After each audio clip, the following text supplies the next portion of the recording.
Assalamualaikum warahmatullahi wabarakatuh. Kembali lagi di channel Marsha Subiarto. Pada kesempatan kali ini kita akan kembali membahas informasi menarik.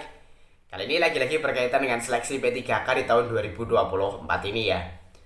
Jadi kemarin kembali ada informasi atau berita menarik berkaitan dengan seleksi P3K ini. Ada banyak tenaga honorer yang mengeluhkan soal-soal seleksi P3K di tahun 2024 ini sangat sulit gitu ya, terutama para honorer tenaga teknis gitu. Hal ini disampaikan oleh Ketua Dewan Pembina Forum Honorer K2 Tenaga Teknis Administrasi ya, Ibu Nurbaitih, yang menerima banyak keluhan dari teman-teman honorer bahwasanya soal seleksi P3K di tahun 2024 ini sangat sulit. Sehingga mereka, para honorer ini, psikologinya itu terganggu gitu ya. Mereka yang biasanya di tahun 2023 atau di tahun-tahun sebelumnya bisa mendapatkan nilai tinggi lebih dari 300, di tahun ini ternyata sangat sulit untuk mencapai nilai yang sama dengan tahun-tahun sebelumnya. Walaupun menurut pemerintah atau menurut Kementerian Pan-RB, seleksi P3K dalam mengerjakan soal itu hanya formalitas, tetapi tetap saja kalau nilainya rendah, para honorer takut tidak lolos menjadi P3K. Dan kali ini kita akan coba lihat beritanya ya terkait dengan hal tersebut. Untuk itu langsung saja, bagi yang penasaran simak terus. Oke, bismillahirrahmanirrahim, langsung saja kita mulai. Jadi inilah berita atau informasi berkaitan dengan para honorer ya, yang mengeluh bahwa soal-soal seleksi kompetensi P3K di tahun 2024 ini sangat sulit.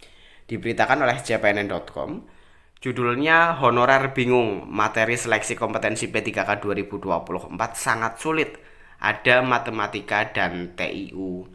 Kita coba bacakan ya. Hari ke-10 seleksi P3K 2024 bikin mumet kepala honorer. Mereka sewot karena materi seleksinya sangat sulit untuk ukuran honorer yang usianya tidak muda lagi. Dewan Pembina Forum Honorer K2 Tenaga Teknis Administrasi Nurbaitih mengungkapkan, sampai hari ini dia masih menerima keluhan para peserta seleksi. Mereka bingung karena soal yang diberikan sangat berbeda dengan seleksi tahun-tahun sebelumnya. Dia mencontohkan, ada pertanyaan akar kuadrat, perjalanan kilometer per jam, jarak tempuh. Itu pertanyaan bikin pusing kepala teman-teman honorer teknis. Masa P3K ada soal matematika dan tes intelijensia umum atau TIU, kata Bunda Nur sapaan akrab Nurbaitih kepada CPNN, Selasa 10 Desember 2024. Ironinya, lanjut Bunda Nur, tahun ini ada soal matematika 10 butir, khususnya di formasi teknis untuk SD, SMP, dan SMA. Semua soal tersebut dikemas dalam bentuk cerita. Kondisi tersebut sangat berbeda dengan seleksi P3K 2023. Materinya lebih mudah dipahami, sehingga banyak honorer K2 yang mendapatkan nilai di atas 300. Materi seleksi P3K tahun ini asli susah. Kalau ada matematika seharusnya untuk guru saja. Lah ini honorer teknis dikasih soal begitu kayak seleksi CPNS saja, kritik Bunda Nur. Dia menambahkan, seharusnya materi P3K hanya seputar kompetensi teknis, sosiokultural, manajerial, wawancara. Yang terjadi tahun ini seleksinya P3K tetapi hawanya SKD CPNS. Dengan kondisi itu, dia bisa memahami jika banyak honorer yang mendapatkan nilai rendah. Walaupun ada pernyataan pemerintah bahwa tes ini hanya formalitas, tetapi efek psikologi tetap kuat, sebab yang akan diambil untuk formasi melalui perankingan, tuturnya.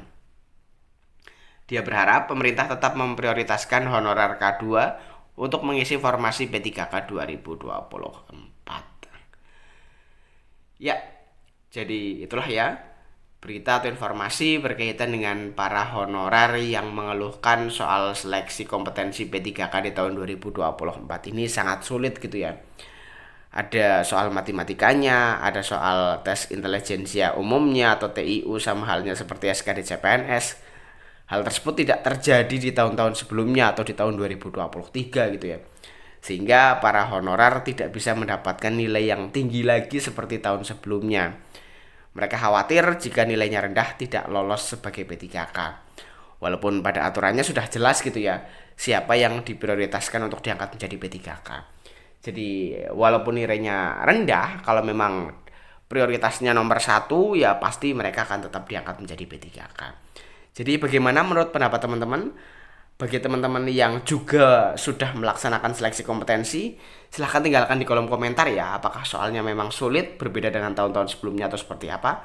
Teman-teman bisa tinggalkan pendapatnya di kolom komentar. Jadi mungkin itu informasi yang bisa disampaikan pada kesempatan kali ini. Jika ada tanggapan atau pertanyaan, silahkan tinggalkan di kolom komentar. Terima kasih, mohon maaf bila ada kesalahan. Wassalamualaikum warahmatullahi wabarakatuh.